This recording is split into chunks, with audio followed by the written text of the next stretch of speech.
مرنے کے بعد روح کیسے تڑپتی رہتی ہے؟ رسول اللہ صلی اللہ علیہ وسلم نے فرمایا، میت پر سب سے زیادہ سخت حالت۔ بسم اللہ الرحمن الرحیم۔ ناظرین، انسان اپنی زندگی میں بہت سے کام محض اپنی لذت یا خواہش کو پورا کرنے کے لیے کرتا ہے، جس کی وجہ سے یا تو اس کا پیسہ برباد ہوتا ہے یا صحت برباد ہوتی ہے۔ موت کو یاد رکھنے والے کی خواہشات کم ہوتی ہیں۔ اسی کے بارے میں نبی پاک صلی اللہ علیہ وسلم نے فرمایا، لذتوں کو ختم کرنے والی موت کو کثرت سے یاد کرو۔ بارگاہ رسالت میں عرض کی گئی، کون سا مومن زیادہ عقل مند ہے؟ ارشاد فرمایا، موت کو کثرت سے یاد کرنے اور موت کے بعد کے لیے اچھی تیاری کرنے والے، یہی لوگ زیادہ سمجھدار ہیں۔ ہر شخص کی جتنی زندگی مقرر ہے اس میں نہ زیادتی ہو سکتی ہے نہ کمی۔ جب زندگی کا وقت پورا ہو جاتا ہے اس وقت حضرت اسرائیل علیہ السلام قبض روح کے لیے آتے ہیں، اور اس شخص کے دائیں بائیں جہاں تک نگاہ کام کرتی ہے فرشتے دکھائی دیتے ہیں۔ مسلمان کے آس پاس رحمت کے فرشتے ہوتے ہیں اور کافر کے دائیں بائیں عذاب کے۔ اس وقت ہر شخص پر اسلام کی حقانیت آفتاب سے زیادہ روشن ہو جاتی ہے، مگر اس وقت کا ایمان معتبر نہیں، اس لیے کہ حکم ایمان بالغائب کا ہے، اور اب غائب نہ رہا بلکہ یہ چیزیں مشاہدہ ہو گئیں۔ مرنے کے بعد مسلمان کی روح حسب مرتبہ مختلف مقاموں میں رہتی ہے، بعض کی قبر پر، بعض کی چاہے زمزم شریف میں، بعض کی آسمان و زمین کے درمیان، بعض کی پہلے دوسرے ساتویں آسمان تک، اور بعض کی آسمانوں سے بھی بلند، اور بعض کی روحیں زیر عرش قندیلوں میں، اور بعض کی اعلی علیین میں، مگر کہیں ہوں اپنے جسم سے ان کا تعلق بدستور رہتا ہے۔ جو کوئی قبر پر آئے اسے دیکھتے پہچانتے اس کی بات سنتے ہیں۔ حدیث میں ہے کہ ایک طائر پہلے قفس میں بند تھا اور اب آزاد کر دیا گیا۔ ائمہ کرام فرماتے ہیں، بے شک پاک جانے جب بدن کے علاقوں سے جدا ہوتی ہیں عالم بالا میں مل جاتی ہیں، اور سب کچھ ایسا دیکھتی سنتی ہیں جیسے یہاں حاضر ہیں۔ حدیث نے فرمایا، جب مسلمان مرتا ہے اس کی راہ کھول دی جاتی ہے، جہاں چاہے جائے۔ مردہ کلام بھی کرتا ہے اور اس کے کلام کو جن اور انسان کے سوا تمام حیوانات وغیرہ سنتے بھی ہیں۔ جب مردے کو قبر میں دفن کرتے ہیں اس وقت قبر اس کو دباتی ہے۔ اگر وہ مسلمان ہے تو اس کا دبانا ایسا ہوتا ہے کہ جیسے ماں پیار میں اپنے بچوں کو زور سے چمٹا لیتی ہے، اور اگر کافر ہے تو اس کو اس زور سے دباتی ہے کہ ادھر کی پسلیاں ادھر اور ادھر کی ادھر ہو جاتی ہیں۔ جب دفن کرنے والے دفن کر کے وہاں سے چلے جاتے ہیں، وہ ان کے جوتوں کی آواز سنتا ہے۔ اس وقت اس کے پاس دو فرشتے اپنے دانتوں سے زمین چیرتے ہوئے آتے ہیں اور نہایت سختی کے ساتھ کرخت آواز میں سوال کرتے ہیں۔ پہلا سوال کرتے ہیں کہ تیرا رب کون ہے؟ دوسرا سوال تیرا دین کیا ہے؟ تیسرا سوال ان کے بارے میں تو کیا کہتا ہے؟ مسلمان ہوگا تو پہلے سوال کا جواب دے گا میرا رب اللہ ہے، اور دوسرے کا جواب دے گا میرا دین اسلام ہے، تیسرے سوال کا جواب دے گا یہ تو رسول اللہ صلی اللہ علیہ وسلم ہے۔ اس وقت آسمان سے ایک منادی ندا کرے گا کہ میرے بندے نے سچ کہا، اس کے لیے جنت کا بچھونا بچھاؤ اور جنت کا لباس پہناؤ، اور اس کے لیے جنت کی طرف ایک دروازہ کھول دو۔ جنت کی نصیب اور خوشبو اس کے پاس آتی رہے گی، اور جہاں تک نگاہ پھیلے گی وہاں تک اس کی قبر کشادہ کر دی جائے گی، اور اس سے کہا جائے گا کہ تو سو جا۔ پہلے اس کے بائیں ہاتھ کی طرف جہنم کی کھڑکی کھولیں گے جس سے جلن اور گرم ہوا اور سخت بدبو آئے گی، پھر بند کر دیں گے۔ اس کے بعد داہنی طرف سے جنت کی کھڑکی کھولیں گے اور اس سے کہا جائے گا کہ اگر تم ان سوالوں کے صحیح جواب نہ دیتا تو تیرے واسطے وہ تھی، اور اب یہ ہے، تاکہ اپنے رب کی نعمت کی قدر جانے کہ کیسی بلائے عظیم سے بچا کر کیسی نعمت عظمہ عطا فرمائی۔ اگر مردہ منکر ہے تو سب سوالوں کے جواب میں یہی کہے گا کہ افسوس، مجھے تو کچھ معلوم نہیں، میں لوگوں کو کہتے سنتا تھا، خود بھی کہتا تھا۔ اس وقت ایک پکارنے والا آسمان سے پکارے گا کہ یہ جھوٹا ہے، اس کے لیے آگ کا بچھونا بچھاؤ اور آگ کا لباس پہناؤ، اور جہنم کی طرف ایک دروازہ کھول دو۔ اس کی گرمی اور لپیٹ اس کو پہنچے گی اور اس پر عذاب دینے کے لیے 2 فرشتے مقرر ہوں گے جو کہ اندھے اور بہرے ہوں گے۔ ان کے ساتھ لوہے کا گرز ہوگا کہ پہاڑ پر اگر مارا جائے تو پہاڑ خاک ہو جائے۔ اس ہتھوڑے سے اس کو مارتے رہیں گے سانپ اور بچھو، اسے عذاب پہنچاتے رہیں گے۔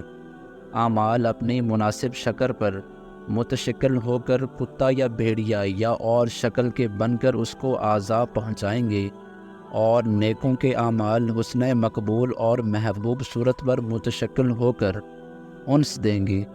نبی کریم صلی اللہ علیہ وسلم نے فرمایا، موت کو کثرت سے یاد کیا کرو کیونکہ وہ گناہوں کو زائل کرتی ہے اور دنیا سے بے رغبتی پیدا کرتی ہے۔ سیدنا حسن بصری رحمۃ اللہ علیہ فرماتے ہیں، جس نے موت کی یاد دل میں بسا لی تو دنیا کی ساری مصیبتیں اس پر آسان ہو جائیں گی۔ ایک خاتون نے ام المومنین حضرت عائشہ صدیقہ رضی اللہ تعالی عنہ کی بارگاہ میں دل کی سختی کی شکایت کی تو آپ نے فرمایا، موت کو کثرت سے یاد کیا کرو، تمہارا دل نرم ہو جائے گا۔ ناظرین، حضور صلی اللہ علیہ وسلم نے فرمایا، موت کے بعد روح کیسے پکارتی ہے؟ میت کو سب سے زیادہ درد کب ہوتا ہے؟ مرنے کے بعد کا منظر کیسا ہوتا ہے؟ جانیے اس ویڈیو میں۔ حضرت زید سے روایت ہے کہ نبی کریم صلی اللہ علیہ وسلم نے فرمایا کہ میت پر سب سے زیادہ سخت حالت اس وقت ہوتی ہے جب غسل دینے والا اس کو نہلانے کے لیے آتا ہے، اس کی انگلی سے انگوٹھی اتارتا ہے، جسم سے لباس اتارتا ہے، سر سے عمامہ جدا کرتا ہے۔ اس کی روح بے چین ہو کر فریاد کرتی ہے، جس کی آواز جن و انس کے سوا سب سنتے ہیں، اور کہتی ہے، اے نہلانے والے، تجھ کو خدا کی قسم میرے کپڑے بہت نرمی سے اتارو کیونکہ ملک الموت کے پنجے کی تکلیف سے مجھے پوری طور پر ابھی آرام نہیں ملا۔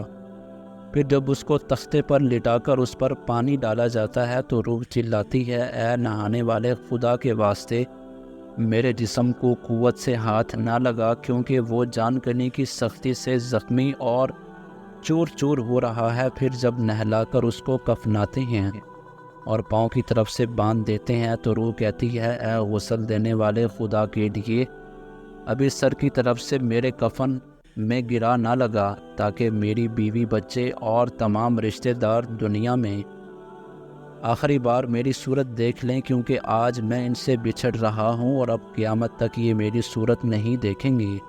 پھر جب اس کا جنازہ تیار کر کے گھر سے نکالا جاتا ہے تو روح پکارتی ہے، اے جنازہ اٹھانے والوں، خدا کے واسطے ابھی جلدی نہ کرنا تاکہ میں اپنے بال بچوں اور عزیز و اقارب سے رخصت ہو لوں۔ اے جنازہ اٹھانے والوں، میں اپنی اولاد کو آج یتیم اور بیوی کو بیوہ چھوڑے جاتا ہوں، خدا کے لیے میرے بعد ان کو تکلیف نہ دینا۔ میں اپنا گھر اور مال و اسباب دوسروں کے لیے چھوڑے جاتا ہوں، اب یہاں کبھی واپس نہ آؤں گا اور قیامت تک کسی کی صورت نہ دیکھوں گا۔ پھر جب جنازہ اٹھا کر لے چلتے ہیں تو میت کہتی ہے، اے میرے بھائیوں، میں نے آج تک جو کچھ مال و اسباب جمع کیا تھا وہ صرف وارثوں کے لیے تھا، آج ان میں سے کوئی میرے گناہوں کا ذرا سا بوجھ بھی نہیں اٹھا سکتا۔ ہر چیز کا حساب مجھ سے لیا جائے گا اور میرے وارث کھائیں گے اور اڑائیں گے۔ پھر جب نماز جنازہ کے بعد دفن سے پہلے کچھ لوگ اپنے اپنے گھر جانے لگتے ہیں تو میت کہتی ہے، اے میرے بھائیوں، خدا کے واسطے ابھی سے ایسا ظلم نہ کرو، مرنے والا تم سے مانوس تھا اور تم دفن سے پہلے لوٹے جاتے ہو۔ پھر جب اسے قبر میں اتارتے ہیں تو میت کہتی ہے، اے میرے وارثوں اور ترکہ پانے والوں، میں نے جو کچھ مال جمع کیا تھا وہ سب تمہارے لیے چھوڑا، خدا کے لیے تم مجھ کو دعائے خیر اور فاتحہ سے بھلا نہ دینا۔ بزرگوں کا قول ہے کہ آخرت کی منزلوں میں سے قبر پہلی منزل ہے، اگر اس منزل میں نجات پائی تو اس کے بعد کی منزلیں بہت آسان ہیں، اور اگر یہاں عذاب میں مبتلا ہو گئے تو آگے چل کر اس سے زیادہ سختی ہوگی۔ حدیث شریف میں ہے کہ مردہ قبر میں ایسے ہے جیسے کوئی شخص پانی میں ڈوب رہا ہے اور مدد کے لیے فریاد کرتا ہے۔ مردہ ہر وقت اپنے ماں باپ، بہن بھائی یا اولاد اور دوست وغیرہ اپنے پسماندگان سے دعائے خیر اور فاتحہ کا منتظر رہتا ہے۔ جب اس کو اس کے پسماندگان کی طرف سے کوئی تحفہ ثواب پہنچتا ہے تو اس کے لیے تمام دنیا اور جو کچھ دنیا میں ہے اسے محبوب و مرغوب ہوتا ہے، اور اللہ تعالیٰ اس کے رشتہ داروں کی دعائیں خیر کی ثواب کو قبرستان والوں پر پہاڑ کے برابر داخل فرماتا ہے۔ موت ایک دروازہ ہے جس میں سب لوگوں نے داخل ہونا ہے۔ حضرت عثمان رضی اللہ تعالی عنہ جب کسی قبر پر جاتے تو اتنا روتے کہ ان کی داڑھی آنسوؤں سے تر ہو جاتی۔ آپ سے پوچھا گیا، آپ جنت و جہنم کا تذکرہ کرتے ہیں تو نہیں روتے، مگر قبر کو دیکھ کر روتے ہیں؟ کہنے لگے، رسول اللہ صلی اللہ علیہ وسلم نے فرمایا کہ قبر آخرت کی پہلی منزل ہے، لہٰذا اگر مرنے والا اس سے نجات پائے تو بعد کے مناظر اس سے کہیں زیادہ آسان ہیں، اور اگر اس کی تکلیف سے نجات نہ پائے تو بعد کے مراحل اس سے بہت زیادہ سخت ہیں۔ اور فرمایا کہ رسول اللہ صلی اللہ علیہ وسلم نے ارشاد فرمایا، میں نے کبھی کوئی منظر نہیں دیکھا مگر قبر اس سے زیادہ سخت ہے۔ یہ ہمارے لیے ان قبروں میں عبرت نہیں دیکھیں، مالدار، فقیر، طاقتور اور کمزور دنیا میں لوٹنے کی خواہش رکھتے ہیں، مال جمع کرنے اور محل بنانے کے لیے نہیں، بلکہ اس لیے کہ کاش ہمیں ایک نماز پڑھنے کی مہلت مل جائے، کاش ہم ایک دفعہ سبحان اللہ کہنے کی فرصت دی جائے، لیکن اب ناممکن ہے۔ اب اعمال نامے لپیٹ دیے گئے ہیں، روح جسم سے نکال لی گئی ہے، زندگی کی مہلت ختم ہے۔ اب ہر میت اپنے عمل کی محروم ہو کر قبر میں پڑی ہے۔ ایک حاجت مند حضرت عثمان غنی رضی اللہ تعالی عنہ کے دروازے پر غروب آفتاب کے بعد آیا۔ ابھی اس نے دستک نہ دی تھی کہ حضرت عثمان غنی رضی اللہ تعالی عنہ کی آواز اس کے کانوں میں پڑی۔ وہ اپنی اہلیہ سے شکایت کر رہے تھے کہ چراغ کی بتی موٹی ہے جو تیل زیادہ استعمال کرنے کا سبب بن رہی ہے۔ حاجت مند نے جو سنا تو وہ سوچتا ہی رہ گیا کہ وہ ایسے شخص سے حاجت پوری کرنے کی کیا توقع کرے جو تیل کے معمولی سے زیادہ خرچ پر اپنی بیوی کو سرزنش کر رہا ہے۔ اس نے ارادہ کیا کہ حاجت بیان کر کے دیکھوں، شاید میری کچھ امداد کر ہی دیں۔ دستک سن کر حضرت عثمان غنی رضی اللہ تعالی عنہ باہر آئے۔